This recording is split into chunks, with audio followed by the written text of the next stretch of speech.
Salutations à tous.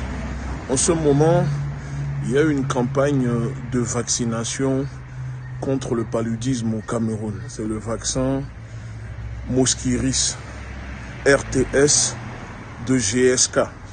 Souvenez-vous, j'avais déjà alerté à ce sujet. Et en ce moment, c'est au Cameroun. Alors, nous invitons les populations camerounaises à ne pas faire confiance à leur gouvernement. D'autant plus que j'ai pris le temps et le soin d'interpeller sur Twitter, le ministre de la Santé du Cameroun, qui a été incapable de m'apporter des réponses à mes questions. En plus, ce dernier trouvait pertinentes mes questions, mais il était incapable de répondre et d'apporter des informations.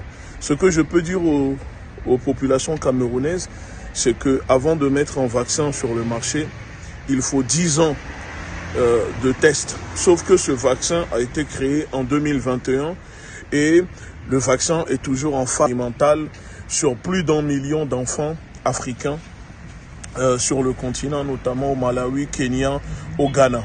Décrié dans ces pays, plusieurs scientifiques et médecins indépendants dénoncent les effets secondaires et les risques liés à ce vaccin. Il y a le paludisme cérébral et il y a aussi la méningite, surtout constatée chez les jeunes filles qui sont vaccinées. Alors aujourd'hui, vous devez comprendre une chose. Ce vaccin est efficace seulement à 55% après 4 doses. L'OMS a donné l'autorisation d'exploitation à ce vaccin financé par Gavi et la fondation Bill Gates. Au Burkina Faso, on vient de valider un vaccin contre le paludisme efficace à 77%. 77%.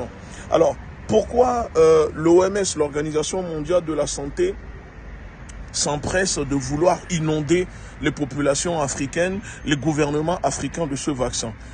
Surtout quand on sait que les gouvernements africains n'ont pas le choix que d'accepter ces vaccins parce que pour obtenir des prêts auprès des institutions de Bretton Woods comme le FMI, la Banque mondiale, il y a une feuille de route et cela fait partie. Aujourd'hui, concrètement, les populations africaines sont devenues des cobayes. L'Afrique est devenue un laboratoire d'expérimentation à l'échelle continentale. Vous devez comprendre une chose, ces vaccins ont été financés par le laboratoire GSK à hauteur de 350 millions de dollars.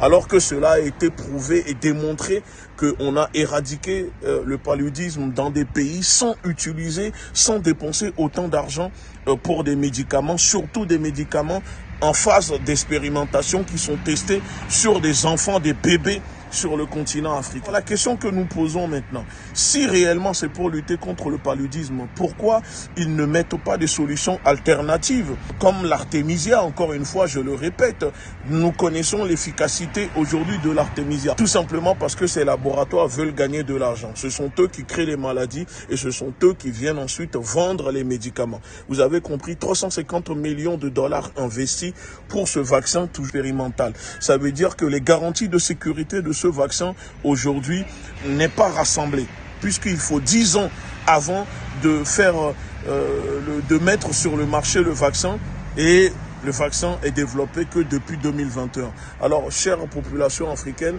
population camerounaise, faites attention à vous et faites circuler l'information.